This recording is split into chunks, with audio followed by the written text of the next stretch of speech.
با مبلغ سفارت امریکا در تاجیکستان 49مین مرکز همکاری میلیسیا با جامعه به کار شروع کرد. مرکز نو در شهر ترسونزاده بنیاد شده، هدف آن به گفته سفیر امریکا بهتر نمودن اعتماد بین میلیسیا و جامعه می باشد. حکومت امریکا از سطح بلند همکاری میان سفارت و وزارت کارهای داخلی و پیشرفت نظررس اصلاحات میلیسیا خیلی خوشحال می باشد. این بینای نو نشانه نمایان همکاری میلیسیا با جامعه است. همکاری میلیسیا با جامعه یک از واسطه مهم برای بهتر نمودن اعتماد بین میلیسیا و جامعه می باشد. مراسم افتتاح مرکز نو همکاری میلیسیا با جامعه در جماعت جور رحمان با اشتراک مقامات سفارت امریکا و وزارت امور داخلی تاجیکستان دایر شد. این مرکز با مبلغ قریب 9 میلیون سومانی بنیاد شده برای کارمندان میلیسیا و شورای جمعیتی نزد پلیس شرایط کاری فراهم می‌کند.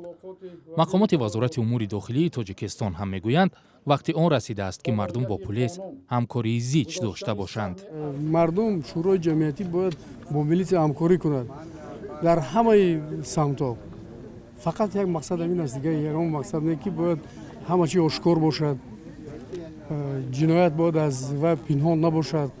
اما معاون وزیر امور داخلی از این بیشتر صحبت نکرد و از جمله به سوال رادیوی آزادی درباره آنکه چرا اصلاحات میلیسیا تا حال نتوانسته سطح شکنجه را کاهش دهد پاسخ نداد. اعضایان شورای جمعیتی نزد پلیس میگویند فعالیت آنها باعث آشکار نمودن چندین جنایت و پیشگیری زورآوری خانوادگی شده است.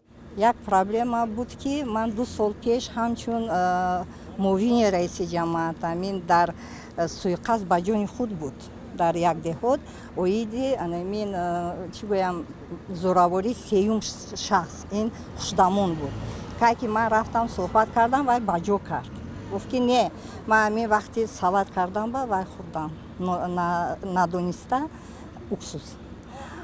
این سال که من همین وخوری با همین دهه رفتم که همین کسا اومدن گفتن که من ترسیدگی بودم من گفته شدم که وقتی که همین خوشدمونم قطعی جنجال شد همین کسا جنجال میشد من همین کارا کرده بودم.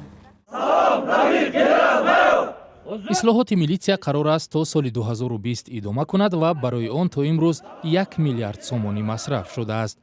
بر اساس این اصلاحات نام میلیسا با پلیس عوض می شود و به گفته مقامات باید این نهاد با مردم علاقه زیج داشته باشند. اما به گفته کارشناسان برخی از پدیده ها از جمله شکنجه و بجزایی به صد میان مردم و میلیسیا تبدیل یافته است.